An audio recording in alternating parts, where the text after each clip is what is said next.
Nah tentu setelah ini kan di follow up oleh teman-teman pemerintah kabupaten untuk kemudian mewujud menjadi peraturan berikutnya, yaitu peraturan bupati, yang supaya implementasinya ke depan terkait 6 sektor yang sangat strategis terkait dengan masyarakat ini betul-betul bisa terimplementasi dengan baik.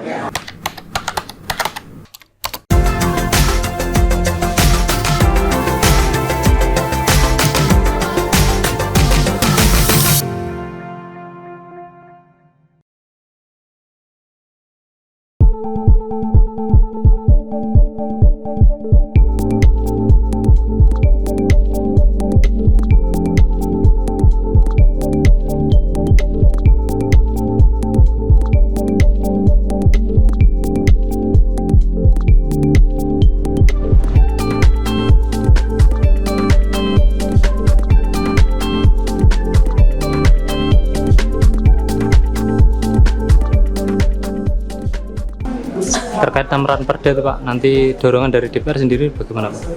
Ya segera ditindaklanjuti untuk diterbitkan peraturan bupati agar perda itu segera bisa dilaksanakan. Nah, perda itu secara nanti bisa dilaksanakan ketika memang sudah ditindaklanjuti dengan peraturan bupati. Di antara tambahan perda itu Pak, mungkin kalau dari Dewan sendiri yang paling urgent untuk diterbitkan Perpu yang mana Pak? Ya semuanya urgent. Anane dibahas kan ya memang karena itu urgent. Mungkin dari perda parkirnya semuanya.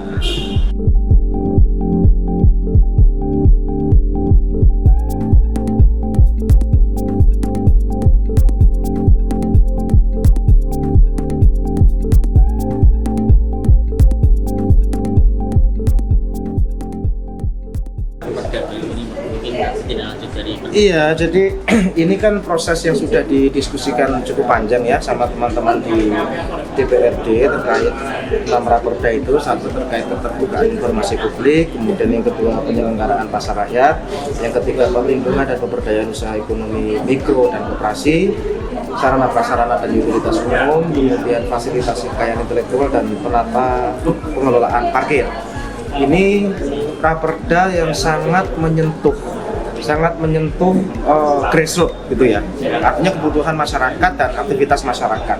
Nah ini tentu sangat kami sambut dengan positif karena tentu raperda ini sudah melalui proses yang panjang, ya didiskusikan, dimusyawarahkan, juga ada kunker yang menyertai itu biasanya kan gitu ya, untuk saling berbagi praktik baik di beberapa wilayah-wilayah sekitar. Dan alhamdulillah pada kesempatan kali ini ditandatangani secara bersama-sama dengan DPRD.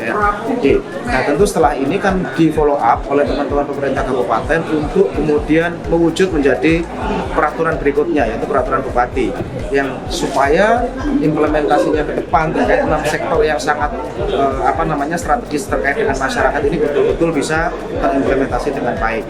Ya insya Allah nanti kami akan follow up di level masing-masing pimpinan UPD untuk diskusi terkait dengan tindak lanjutnya dengan masing-masing sektor ini, dan tentu juga dengan biro hukumnya, bagian hukum yang ada di pemerintah kabupaten, supaya betul-betul bisa mewujud dalam bentuk peraturan bupati maupun terkoordinasi dengan nanti secara efektif ini akan diimplementasikan sesuai dengan masing-masing dari raperda ini. Saya kira nih.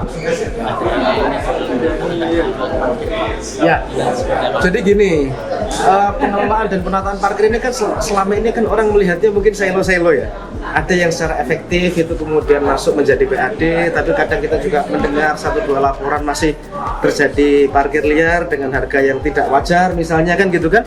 Tentu kita harapkan dengan perda pengelolaan dan penataan parkir ini, satu, membuat tata kelola parkir yang lebih bagus, yang kedua memberikan sumbangsih lebih bagus lagi atau lebih banyak lagi terhadap pendapatan daerah yang ada di Kabupaten Kudus. Harapannya kan begitu.